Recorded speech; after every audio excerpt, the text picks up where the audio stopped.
বিধিসম্মত সতর্কীকরণ। Smoking and alcohol consumption is injurious to health. ধূম্রপান এবং মদ্যপান স্বাস্থ্যের জন্য ক্ষতিকারক। আজ যে গল্প আপনাদের শোনাব তা বিভূতিভূষণ বন্দ্যোপাধ্যায়ের লেখা। বিভূতিভূষণ বন্দ্যোপাধ্যায় জন্ম 1894 সালের 12 সেপ্টেম্বর। পথের পাঁচালী এবং অপরাজিতর পর বাঙালি পাঠক সমাজকে একটার পর একটা মহৎ উপন্যাস উপহার দিয়ে গিয়েছেন বিভূতিভূষণ বন্দ্যোপাধ্যায়। এই উপন্যাসগুলির মধ্যে দৃষ্টিপ্রদীপ, চাঁদের পাহাড়, আরণ্যক, আদর্শ হিন্দু হোটেল ইত্যাদি অন্যতম। একই সঙ্গে তার আশ্চর্য সব ছোট গল্পের সংকলনের মধ্যে মেঘমল্লার জন্ম ও মৃত্যু, কিন্নর দল, তাল নবমী বিখ্যাত। আজকের এই গল্প সম্পূর্ণ কাল্পনিক, বাস্তবের সঙ্গে এর কোনো মিল নেই। যদি থাকে তা নিতান্তই কাকতালীয়।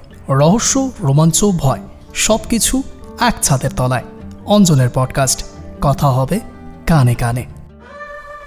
কথা না বাড়িয়ে শুরু করা যাক বিভূতিভূষণ বন্দ্যোপাধ্যায়ের লেখা পেয়ালা।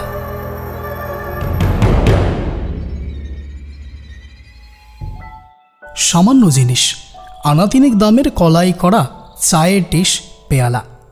যেদিন প্রথম আমাদের বাড়ি ওটা ঢুকলো সেদিনের কথা আমার বেশ মনে আছে। শীতকাল, সকাল সকাল খাওয়া দাওয়া সেরে লেপের মধ্যে যাওয়ার চেষ্টা করছি। এমন সময় কাকার গলার স্বর শুনে দালানের দিকে গেলাম। কাকা গিয়েছিলেন দোকানে নিয়ে কুলবেড়ের মেলায়। নিশ্চয়ই ভালো বিক্রি সিক্রি হয়েছে। উঠোনে দুখানা গরুর গাড়ি। কৃষাণ হরুমাইতি একটা লেপ তোষকের বান্ডিল নামাচ্ছে। একটা নতুন ধামায় একরাশ সংসারের জিনিস, বেলুন, বেড়ি, খুন্তি, ঝাঁঝরি, হাতা, খান কতক নতুন মাদুর, গোটা 2 কাঁঠাল কাঠের নতুন জলচৌকি, 1 বোঝা পালং শাকের গোড়া, 2 ভার খেজুর গুড়, আরও সব কি কি। কাকা আমায় দেখে বললেন, নিরু, একটা লণ্ঠন নিয়ে আয়, এটার তেল নেই। আমি এক দৌড়ে রান্নাঘরের লণ্ঠনটা তুলে নিয়ে এলাম। পিসিমা হা হা করে উঠলেন, কিন্তু তখন কে কথা শোনে। কাকাকে জিজ্ঞেস করলাম, মেলায় এবার লোকজন কেমন হলো কাকা? কাকা বললেন, লোকজন প্রথমটা মন্দ হয়নি, কিন্তু হঠাৎ কলেরা শুরু হয়ে গেল, ওই তো হলো মুশকিল। সব পালাতে লাগলো। বাউরে জলে রোজ 5টা-6টা মরা ফেলছিল। পুলিশ এসে বন্ধ করে দিলে, খাবারের যত দোকান ছিল সব উঠিয়ে দিলে। কিছুতেই কিছু হয় না, ক্রমেই বেড়ে চলল। শেষে প্রাণ নিয়ে পালিয়ে এলাম। বিক্রি সিক্রি কাঁচকলা, এমন খোরাকি গাড়ি ভাড়া উঠলে বেঁচে যাই। খেতে বসে কাকা মেলার গল্প করছিলেন। বাড়ির সবাই সেখানে বসে। কি করে প্রথমে কলেরা আরম্ভ হলো, কত লোক মারা গেল, এই সব কথা। আহা, সামটামানপুর থেকে কে একজন যদু চক্রবর্তী না কি নাম, একখান ছইয়ের গাড়ি পড়ে বাড়ির লোক নিয়ে এসেছে মেলা দেখতে। ছেলে মেয়ে বউ ঝি, সে একেবারে গাড়ি বোঝাই। বাউরের ধারের তালতলার গাড়ি রেখে সেখানেই সব রেঁধে খায় দায় থাকে। 2 দিন পরে রাত পোহালে বাড়ি ফিরবে। রাত্রিরেই ধরল তাদের একটা 9 বছরের মেয়েকে কলেরায়। কোথায় ডাক্তার, কোথায় ওষুধ? সকাল 10টায় সেটা গেল তো ধরল তার মাকে। রাত 8টায় মা গেল তো ধরল বড় ছেলের বউকে। তখন এদিকে রোগ জেগে উঠেছে। কে কাকে দেখে, তারপর সে যা কাণ্ড, এক একটা করে মরে আর পাশেই বাউরের জলে ফেলে। অর্ধেক গাড়ি খালি হয়ে গেল। ব্রাহ্মণের যা সর্বনাশ ঘটল আমাদের চোখের সামনে। উফ। কাকা ভুসিমালের ব্যবসা করেন। প্রায় 40 মণ সোনামুখ মেলায় বিক্রির জন্য নিয়ে গিয়েছিলেন। ওই মণ 12 না 13 কাটাতে পেরেছিলেন। বাকি গরুর গাড়িতে ফিরে আসছে। কাল সকাল নাগাদ পৌঁছবে। গাড়িতে আছে আমাদের আড়তের সরকার হরিবিলাস মান্না। খেয়ে কাকা উঠে যাবার একটু পরেই কাকার ছোট মেয়ে মনু একটা কলাই করা পেয়ালা নিয়ে এসে বললে, এই দেখো যেটাই মা, বাবা এনেছেন, কাল আমি এতে চা খাবো কিন্তু। হাতে তুলে সকলকে দেখিয়ে বললে, বেশ, কেমন মেলায় 3 আনা দরে কেনা এই প্রথম আমি দেখলুম পেয়ালাটা। সে আজ 4 বছরের কথা হবে। তারপর বছর 2 কেটে গেল। আমি কাজ শিখে এখন টিউবওয়েলের ব্যবসা করি। ডিস্ট্রিক্ট বোর্ড, লোকাল বোর্ডের কাজ সংগ্রহ করার জন্যে এখানে ওখানে বড় ছুটোছুটি করে বেড়াতে হয়। বাড়িতে বেশিক্ষণ থাকা আজকাল আর বড় ঘটে না। সেদিন সন্ধ্যের গাড়িতে কলকাতায় আসব। আমার বিছানাপত্র বেঁধে রান্নাঘরে চায়ের তাগাদা দিতে গিয়েছি। কানে গেল আমার বড় ভাইজি বললে, ও পেয়ালাটা দিও না পিসিমা, বাবা মারা যাওয়ার পর মা ও পেয়ালাটাকে দেখতে পারে না 2 চোখে। আমি বললুম, কোন পেয়ালা রে? কী হয়েছে পেয়ালার? আমার ভাইজি পেয়ালাটা নিয়ে এলো। মনে পড়ল কাকার কেনা অনেক দিনের সে পেয়ালাটা। সে বললে, বৌদির অসুখের সময় এই পেয়ালাটা করে দুধ খেতেন, তারপর বাবার সময়ও এতে করে ওর মুখে সাবু ঢেলে দেওয়া হতো। মা বলে আমি ওটা দেখতে পারি না। আমার এই জ্যাঠতুতো ভাইয়ের স্ত্রী কলকাতা থেকে আমাদের এখানে বেড়াতে এসে অসুখে পড়েন এবং তাতেই মারা যান। এরপর বছর 2 পরে কাকাও মারা যান পৃষ্ঠব্রণ রোগে। কিন্তু এর সঙ্গে পেয়ালাটার সম্পর্ক কী? যত সব মেলি কুসংস্কার। পরের বছর থেকে আমার টিউবওয়েলের কাজ খুব জেগে উঠল। জেলা বোর্ডের অনেক কাজ এলো আমার হাতে। আমার খাওয়া দাওয়ার সময় নেই। দূর দূরান্তের পাড়াগাঁয়ের নানা স্থানে টিউবওয়েল বসানো ও মিস্ত্রি খাটানোর কাজে মহাব্যস্ত। বাকি সময়টুকু যায় আর বছরের বিলের টাকা আদায়ের তদবিরে। সংসারেও আমাদের নানা গোলযোগ বেঁধে গেল। কাকা যতদিন ছিলেন কেউ কোনো কথাটি বলতে সাহস করেনি পুরনো ব্যবস্থাগুলির বিরুদ্ধে। এখন সবাই হয়ে দাঁড়ালো কর্তা, কেউ কাউকে মেনে চলতে চায় না। ঠিক এই সময় আমার ছোট ছেলের ভয়ানক অসুখ হলো। আমার আবার সেই সময় কাজের ভিড় খুব বেশি। জেলা বোর্ডের কাজ শেষ হয়ে গিয়েছে, কিন্তু টাকার তাগাদা করতে হবে ঠিক ওই সময়টাতে, নইলে বিল চাপা পড়তে পারে 6 মাস বা 7 মাসের জন্যে। আমি আজ জেলা, কাল, মহকুমা ছুটোছুটি করে বেড়াতে লাগলাম। এ মেম্বার ও মেম্বারকে ধরি, যাতে আমার বিলের পাওনাটা চুকিয়ে দিতে তারা সাহায্য করেন। কাজ মিটিয়ে যখন বাড়ি ফিরলাম তখন এদিকেও কাজ মিটে গিয়েছে। ছেলেটি মারা গিয়েছে। অবশ্য চিকিৎসার ত্রুটি হয়নি, এই যা সান্ত্বনা। বছরের শেষে আমি শহরে বাস করে স্ত্রী এবং ছেলেমেয়েদের সেখানে নিয়ে এলাম। বাড়ির ওইসব দুর্ঘটনার পরে সেখানে আমাদের কারুর মন বসে না।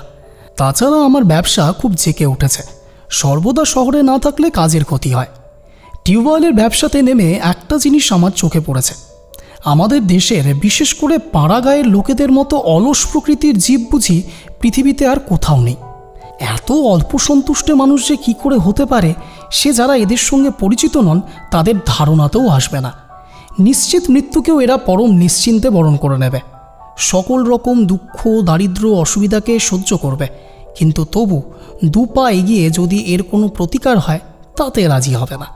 তবে এদের একটা গুণ দেখেছি, কখনো অভিযোগ করে না এরা, দেশের বিরুদ্ধেও না, দৈবের বিরুদ্ধেও না। বাইরে থেকে এদের দেখে যারা বলবেন এরা মরে গিয়েছে, এরা জড় পদার্থ মাত্র, ঘনিষ্ঠভাবে দেখলে কিন্তু তারা মত বদলাতে বাধ্য হবেন। এরা মরেনি, বোধহয় মরবেও না কোনো কালে। এদের জীবনী শক্তি এত অফুরন্ত যে অহরহ মরণের সঙ্গে যুঝে এবং পদে পদে হেরে গিয়েও দমে যায় না এরা, বা ভয় পায় না। প্রতিকার করতে ব্যস্ত হয়ে পড়ে না, সহজভাবেই সব মেনে নেয় সব অবস্থা। খারাপ বিলের পাট পচানো জল খেয়ে কলেরায় গ্রাম উচ্ছন্ন হয়ে থাকে, তবু এরা টিউবওয়েলের জন্য একখানা দরখাস্তের উদ্যোগ কখনো নেবে না বা তদবির করবে না। কে এত ছুটোছুটি করে, কেই বা কষ্ট করে? শুধু একখানা দরখাস্ত করা মাত্র। অনেক সময় দরকার বুঝলে জেলা বোর্ড থেকে বিনা খরচায় টিউবওয়েল বসিয়ে দেয়, কিন্তু এতটুকু হাঙ্গামা করতেও ওরা রাজি নয়। বাসায় একদিন চা খাওয়ার সময় লক্ষ্য করলাম কাকার ছোট মেয়েটি সেই কলাই করা পেয়ালাটা করে চা খাচ্ছে।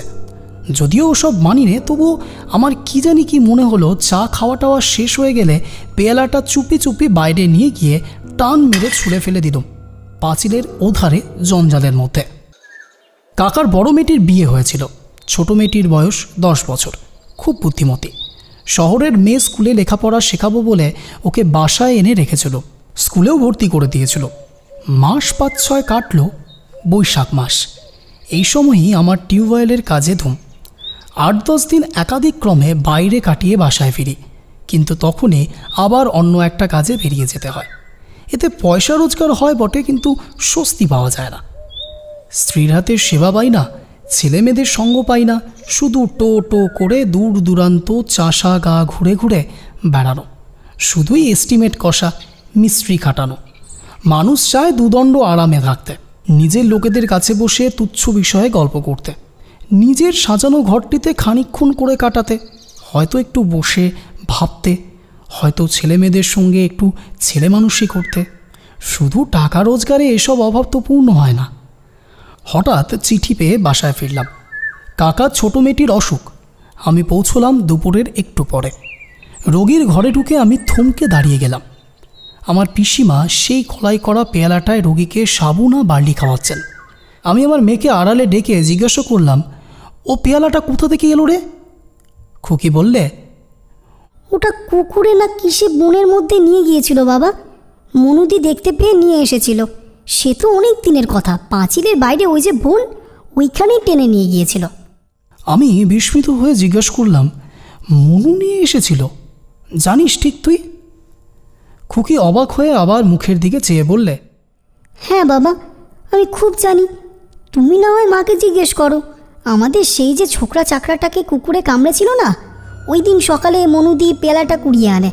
ওই পেয়ালাতে তাকে কিসের শেকড়ের পাঁচন খাওয়ানো হলো, আমার মনে নেই। আমি চমকে উঠে বললাম, কাকে রে? রামলগনকে? হ্যাঁ বাবা, সেই যে তারপর ওখান থেকে চলে গেল দেশে, সেই ছেলেটা। আমার সারা গা ঝিমঝিম করছিল। রামলগন কুকুরে কামড়ানোর পরে দেশে চলে গিয়েছিল, কিন্তু সেখানে সে যে মারা গেছে এ খবর আমি কাউকে বলিনি। বিশেষ করে গৃহিণী তাকে খুব ভালোবাসতেন বলেই সংবাদটা আর বাসায় জানায়নি। আমাদের টিউবওয়েলের মিস্ত্রি শিববরণের শালীর ছেলে সে। সেই খবরটা মাসখানেক আগে আমায় দেয়।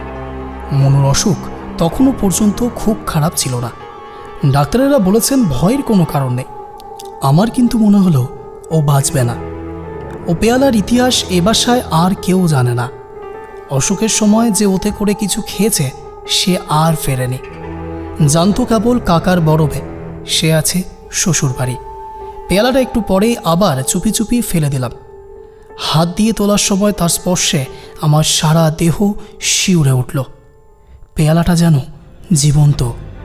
মনে হলো যেন একটা ক্রূর জীবন্ত বিষধর সাপের বাচ্চার গায়ে হাত দিয়েছি, যার স্পর্শে মৃত্যু, যার নিঃশ্বাসে মৃত্যু।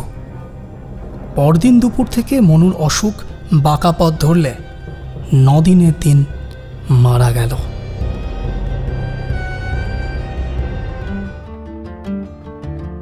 কেমন লাগলো আজকের এই পডকাস্ট? কমেন্টে জানাবেন।